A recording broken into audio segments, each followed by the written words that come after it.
Tila hindi apektado at chill lang ang PBA courtside reporter na si Apple David matapos akusahan ng umano'y pambubuli ng dating niyang kasamahan na si Ira Pablo Napes. Wala pang pahayag si David sa aligasyon ni Pablo Napes, imbis ay nagpost sa social media ng kanyang bakasyon sa California, USA, kung saan makikitang enjoy siya.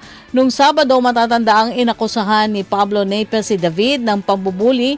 Noon, ikinalat umano ni David ang isang confidential information sa PBA production team tungkol sa kung sinong courtside reporter ang hindi na i-renew na dapat ay nasa private group chat lamang.